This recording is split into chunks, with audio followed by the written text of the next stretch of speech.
Good afternoon, children. Today we will complete this chapter Minerals and Energy Resource.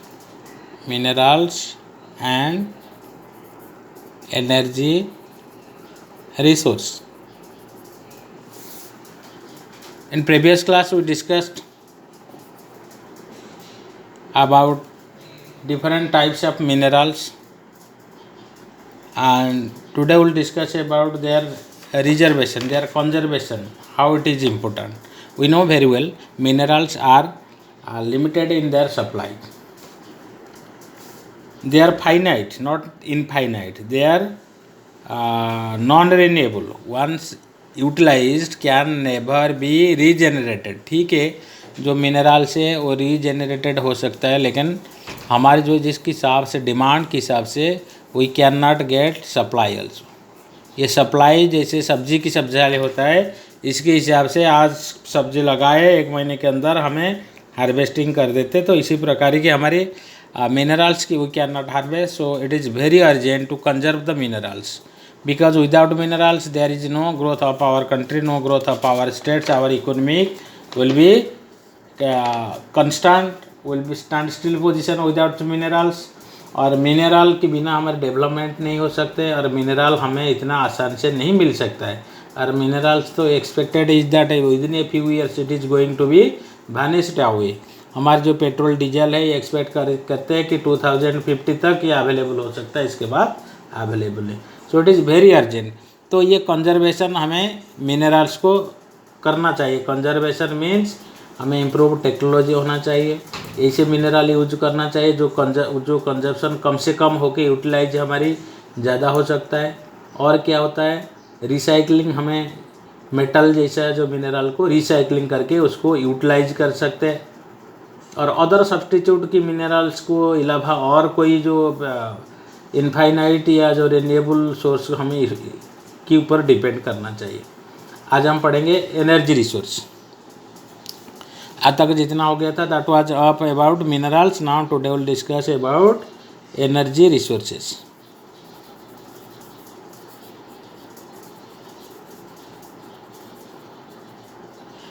Like minerals, energy resources are also vital for our economic, our industrial growth, or our nation as a whole. Energy is required for all the activities. Without energy, economic, social life even comes to a standstill position.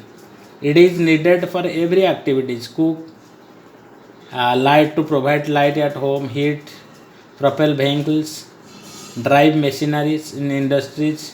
Energy is required. So without energy we cannot even imagine. Energy can be generated from the fuel minerals like coal, petroleum, or natural gas, uranium, and electricity. Or energy also can be classified on the conventional and non-conventional source. For better understanding of the resources, for the energy resource we can classify it as conventional and non-conventional energy resources. अब हम देखेंगे ये conventional resource क्या है. जो energy हमें बहुत पुराना ज़माने से आज तक और कंफर्टेबल यूज करके आ रहे from since many years, this is known as the conventional.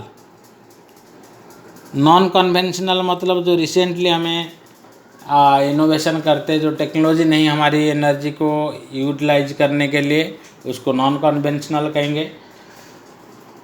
इसमें फिर कन्वेंशनल सोर्स इंक्लूड फायरवुड. हम देखेंगे क्या क्या इसमें आता है. डंग, कैटल डंग भी which is use in the rural areas. Coal, petroleum which is used in long some amount nowadays. Natural gas and electricity. Electricity दो प्रकार की है. हाइडल पावर, हाइड्रो इलेक्ट्रिसिटी कहते हैं, और थर्मल कहते हैं। हाइड्रो इलेक्ट्रिसिटी जो रनिंग वाटर से हम निकालते हैं, water running water, high speed water, जो फ्लुएंट वाटर को और वाटर की वे में हम क्या करते हैं, टरबाइन फिट कर देते हैं and we can get the hydro electricity there. In the other hand, thermal electricity means we can utilize the different minerals in order to get the energy.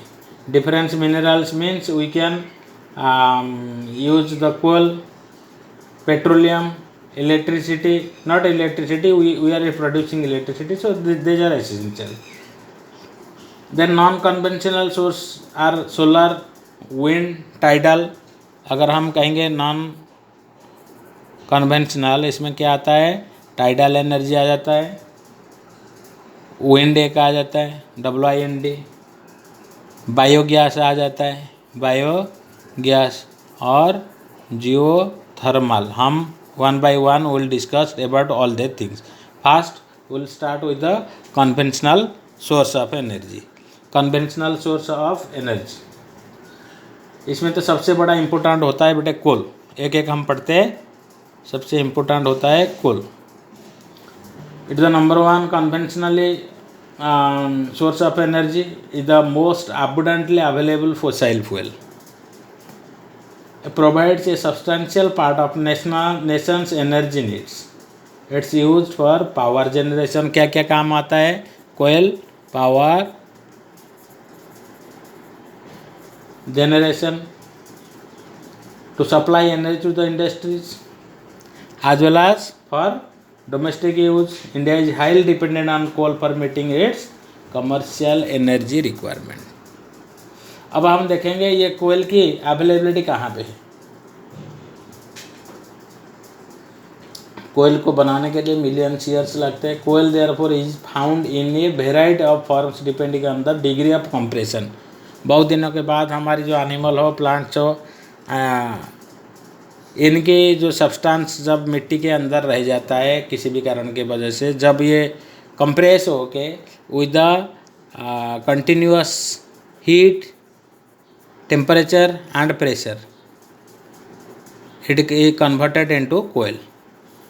ये जो हीट और प्रेशर कितना दिन पे लगा है, कितना दिन में ब्रीड हुआ है, depends, it create the degree of the coal. अगर बहुत पुराना दिन का कोयल है बेटे, वो ज़्यादा एफिशिएंट होता है, ज़्यादा फ्यूल जनरेटिंग कैपेसिटी रहता है। अगर रिसेंटली कुछ हुआ है, कोयल बन रहा है, रिसेंटली कुछ या अर्थक्वेक हो गया या किसी भी कारण के रिसेंटली कहीं पे कोयल, हमें रिसेंट कोयल मिलता है, ये इतना इफ़ेक्टिव नहीं होता है, मॉइस्चर ज़्यादा रहता है, धुआं ज़्यादा निकलता है और जो उसका हीटिंग कैपेसिटी बहुत कम दिखाई देता है। चलो इसके हिसाब से, कोयल के हिसाब से बेटे हम क्लासीफाई भी करते हैं। फर्स्ट हम पढ़ते हैं लिग्नाइट, सबसे लो क्वालिटी की कोल क्या नाम है, लिग्नाइट। सेकंड होता है बिटुमिनियस, बिटुमिनस, ये सेकंड क्लास की, मीडियम क्लास की क्वालिटी, इसमें ये सबसे रफ क्वालिटी लिग्नाइट। और थर्ड होता है सबसे बढ़िया है एंथ्रासाइट।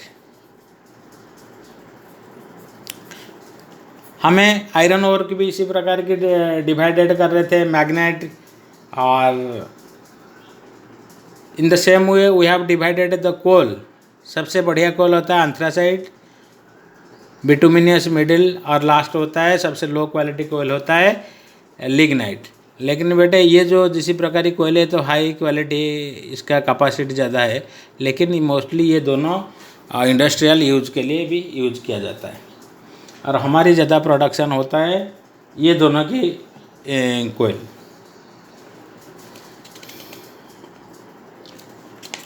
हमें जो 9th क्लास में पढ़ रहे थे गोंडवाना लैंड, तो उसी ज़माने की means 200 million year,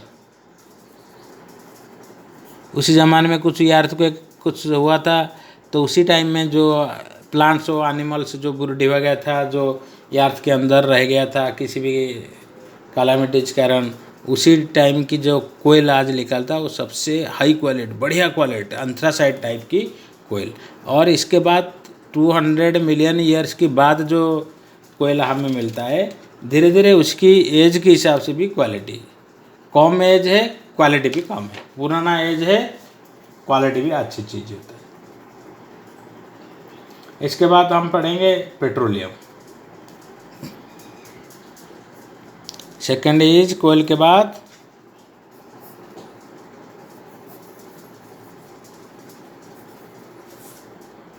petroleum.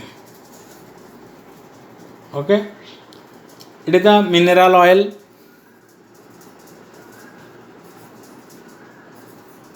Next major energy source in India after the coal. It provides fuel for heat and lighting, lubricants for machinery, raw material for a different manufacturing. Mineral oil जो petroleum होता है, देखो क्या क्या काम आता है। ये फ्यूल क्या काम आता है, हीटिंग प्लस लाइटिंग भी काम आता है। सेकेंड बेटे लुब्रिकेंट के हिसाब से, गाड़ी के तेल के हिसाब से हम यूज करते हैं। और डिफरेंट मशीनरी में इसका लुब्रिकेंट लगता है, बड़े बड़े आपने इंजन ऑयल जानते होंगे, lubricant, that is the product petroleum product. और बाकी ये पेट्रोलियम प्रोडक्ट और बाकी बहुत सारी इंडस्ट्री, जैसे पेंट इंडस्ट्री के, कलर इंडस्ट्री जो paint industry PINT paint industries, और फर्टिलाइज़र इंडस्ट्रीज, और इसको कहते हैं petrochemical industries. These raw materials are essential for raw material for these type of industries. और most of petroleum occurs in India associate हुई थी anticlines and fault trap. Petroleum जो होता है बेटे फॉल्ट ट्रैप में ही जमा होता है। और ये रॉक फॉर्मेशन ऑफ टर्चरीज, एक यहाँ पे ये आ जाता है porous limestone, porous non porous. Porous मतलब जो मान लो कि यहाँ पे चट्टान है, पत्थर है, इसी प्रकार की है, और ये भी चट्टान है। तो यहाँ पे जो होता है, जो यहाँ पे पेट्रोलियम की स्टोरेज होता है, petroleum material, raw petroleum storage यहाँ पे हो जाता है। इसके बाद हम ड्रिल करके लेते हैं। अगर ये चट्टान ना हो के मिट्टी होता है तो नेचुरल वो भीग के चली जाता है। अगर इसमें गैप हो जाता है तो यहाँ पे हमारे जो नेचुरल गैस जैसा हमें मिल जाता है। Petroleum found in fault trap, about 63% of India's petroleum production from Mumbai high. Mumbai high हमारी 63 जितना प्रोडक्शन इंडिया में होता है, तो 63% प्रोडक्शन मुंबई हाई से होता है। इसके बाद हम पढ़ेंगे नेचुरल गैस। थर्ड में नेचुरल गैस के बारे में पढ़ेंगे। अन इम्पोर्टेंट क्लीन एनर्जी इसको कहा जाता है, found in association with the और विदाउट पेट्रोलियम। ये नेचुरल गैस बेटे कई जगह जहाँ से हम मिनरल निकालते हैं, कई बार तो पेट्रोलियम के साथ मिलता है। पेट्रोलियम जैसे हम बताएं कि ट्रैप के अंदर किसी भी प्रकार की गैप हो जाता है, ये गैप पोर्शन रहता है, एयर रहता है, वो जो खाली एयर नहीं रहता है, यहाँ पे बिल्कुल नेचुरल गैस रह जाता है, हम इसको ड्रिल करके निकाल सकते हैं। ठीक है। इसके अलावा बिना पेट्रोलियम, जहाँ पे पेट्रोलियम नहीं है वहाँ पे भी नेचुरल, जैसे सब रिवर बेल्ट सब होता है, वहाँ पे बिना पेट्रोलियम वाला नेचुरल गैस मिलता है। It is use the source of energy well as a industrial raw material in petrochemical industries. It is known as the environment friendly. Natural gas को एनवायरनमेंट फ्रेंडली फ्यूल कहते हैं। Environment friendly fuel कहते हैं because it is produce low carbon dioxide emissions, therefore the fuel is known as the present fuel for the century। बड़ा बड़ा metro शहर में जहाँ पे पॉल्यूशन होता है, प्रॉब्लम होता है, ज़्यादातर अब धुआं की पॉल्यूशन हो जाता है, तो CNG आपने सुना होगा, दिल्ली मुंबई जैसे मेट्रोज है, in to check the pollution ये नेचुरल गैस की इस्तेमाल किया जाता है। Large reserves of natural gas have been discovered in Krishna Godavari river basin. Krishna Godavari river basin में जो जिसे हम पढ़ रहे थे नेचुरल गैस की भंडार है।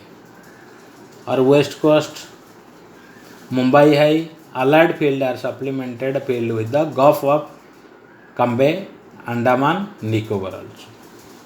सबसे बड़ा गैस पाइपलाइन होता है हाजिरा विजयपुर जगदीशपुर, ये 700 किलोमीटर गैस पाइपलाइन होता है। इसमें मैप में है, तो सबसे आप इसमें देख सकते हैं नेचुरल गैस की पाइपलाइन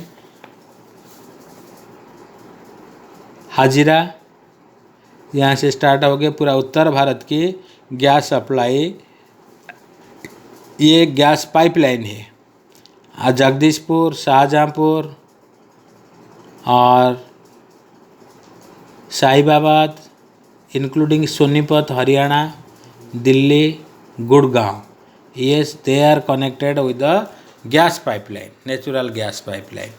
ये सबसे इंडिया की सबसे लार्जेस्ट गैस पाइपलाइन, ये ऑब्जेक्टिव में क्वेश्चन में आता है। और ये कहाँ से स्टार्ट होता है, हाजिरा से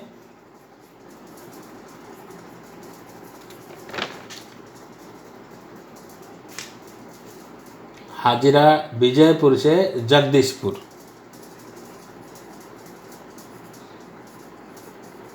सेवन 700 किलोमीटर की gas pipeline. The power and fertiliser industries also use, they are the key user of the natural gas.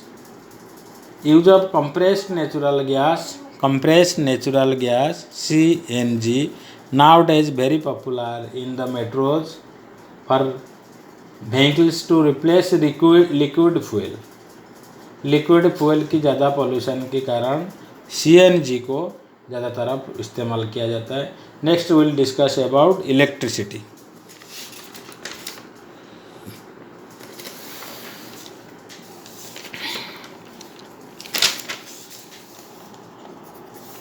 This is electricity.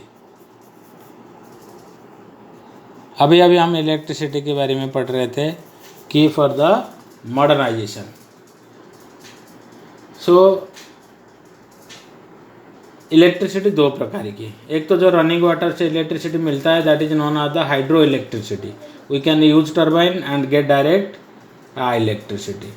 और कुछ होता है हमें टरबाइन को घुमाने के लिए बेटे एनर्जी हीट की ज़रूरी करते, जैसे कोयल पेट्रोलियम नेचुरल गैस को जलाकर हम क्या करेंगे टरबाइन को घुमा सकते हैं and we can collect electricity. इसको थर्मल इलेक्ट्रिसिटी कहते हैं। हाइडल किससे बनता है, फ्लोइंग वाटर से। और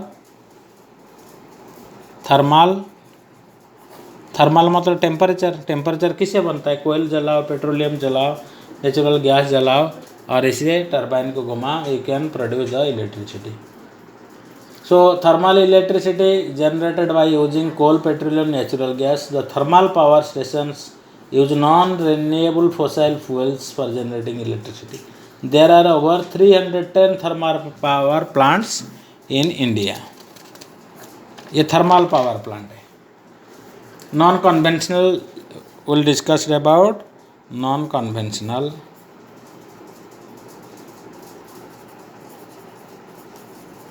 source of energy.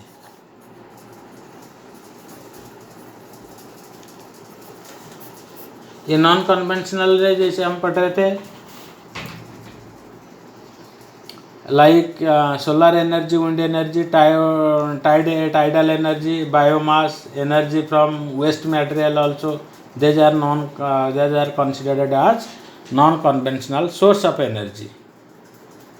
India is blessed with the abundant sunlight, water, wind, biomass also.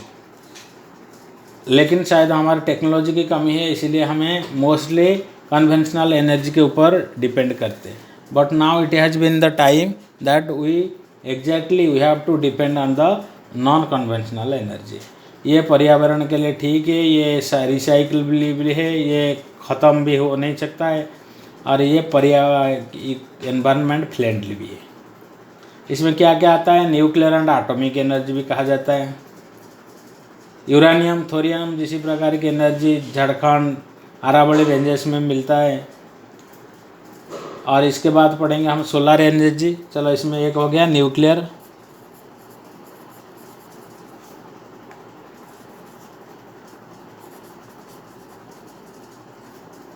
Nuclear और एटॉमिक एनर्जी हो गया। सेकंड हम क्या पढ़ेंगे? सोलर एनर्जी, जो सन रे से हम मिलता है। हमें सोलर एनर्जी को ट्रैप करके लाना रखना पड़ेगा, जिसको जो टेक्नोलॉजी को कहते हैं फोटो वोल्टानिक टेक्नोलॉजी। लिख देता हूँ, वोल्टानिक टेक्नोलॉजी, फोटो वोल्टानिक टेक्नोलॉजी के थ्रू हमें क्या कर सकते हैं? सोलर लाइट को, सोलर एनर्जी को हमारी इलेक्ट्रिसिटी में कन्वर्ट कर सकते हैं, स्टोर कर सकते हैं और इसको यूटिलाइज कर सकते हैं। Solar energy the fast becoming popular in the rural and remote areas nowadays. Government has been giving the high subsidy to utilise the solar energy. The largest solar plant in India located at Madhavpur nearby Bhuj, Gujarat. Solar energy सबसे बड़ा। और बेटे कुछ जगह में छोटा छोटा industry भी चलता है। राजस्थान में तो हमारी मिल्क को स्टरीलाइज कर ले, चिलिंग प्लांट बनाने के लिए सोलर एनर्जी भी प्लांट हुआ है। और रूरल हाउस होल्ड को फायरवुड से बचाने के लिए भी सोलर यूज किया जाता है। उसमें मोस्टली जो बीपीएल वाले को भी सोलर यूज किया जाता है इलेक्ट्रिसिटी के जगह। सेकंड होता है टाइडल एनर्जी, थर्ड होता है टाइडल एनर्जी, थर्ड है टाइडल एनर्जी। टाइडल एनर्जी है ये समुद्र की पानी को हमें स्टोर करके उसको डोर बनाकर जब टाइडल टाइड ख़त्म हो जाता है, वाटर लेवल नीचे चली जाता है, वो डोर को हम खोलकर उसमें टरबाइन लगा के इलेक्ट्रिसिटी भी एनर्जी कर सकते हैं। जियोथर्मल एनर्जी भी इसी प्रकार की। हमारी अर्थ की टेम्परेचर को, जितना हम अर्थ के नीचे जाएगा टेम्परेचर भी इतना बढ़ जाता है, और उसी टेम्परेचर को हम यूटिलाइज करके अगर कुछ एनर्जी मिल सकता है, that is known as the geothermal energy. Mostly झरना के हिसाब से, जो झरना अंडरग्राउंड से आता है, नीचे से आता है, वो हमें कई कई जगह देखने जाते हैं तो टूरिस्ट प्लेस में होता है, जो झरना में गर्म पानी आ जाता है, that is the source of, that is the really geothermal energy. उसी गर्म पानी को हम इस्तेमाल कर सकते हैं किसी भी इंडस्ट्रियल पर्पज़ के लिए। सो लास्ट में एक क्वेश्चन, इंपॉर्टेंट क्वेश्चन है, इसको मार्क करो। How can we conserve electricity या एनर्जी? एनर्जी को कैसे हम कंजर्वेशन कर सकते हैं? नंबर 1, ये बुक की पूरा लास्ट में है, 63 page, last paragraph is the most important here. What are different methods to utilise to conserve the energy resources? इसमें बहुत सारी मेथड है जो हम घर में day to day public use कर सकते हैं। हमें क्या करेंगे? नंबर 1 में हमें पब्लिक ट्रांसपोर्ट यूज करना चाहिए, पब्लिक ट्रांसपोर्टेशन। अपना गाड़ी ना लेके मेट्रो में चलेंगे। Switch off electricity, switch off electricity हुए नॉट इन यूज, इसके द्वारा हम इलेक्ट्रिसिटी बचा सकते हैं। और हमें mostly power saving mode use करना चाहिए, पावर सेविंग मोड यूज करना चाहिए, चाहे गाड़ी को, मोबाइल को, डिवाइसेस हमें यूज करना चाहिए। और मोस्टली हमें नॉन कन्वेंशनल एनर्जी के ऊपर डिपेंड होना चाहिए। एनर्जी तो ऐसा चीज़ है बेटे, अगर बचाएंगे दैट इज प्रोड्यूस्ड। एनर्जी हमारे पास भी लिमिटेड है, इसको बचाना भी ज़रूरी है। इसके अलावा और बाकी जनरल आप घर में जैसे प्रेशर कुकर यूज कर सकते हैं, इसके द्वारा भी हम गैस बचा सकते हैं प्रेशर कुकर यूज करके। अगर इलेक्ट्रिसिटी आयरन हम करते, इसको ना करके मैनुअल जो कोयले वाला आयरन जो, इसी को भी यूटिलाइज कर सकते हैं। So there are different methods to conserve the electricity. So thank you very much. आपकी ये I am not giving you the work here, but you have to do the question answer of exercise here. आप लोग exercise की सारी जो question answer ये chapter में करना है। Okay, thank you very much.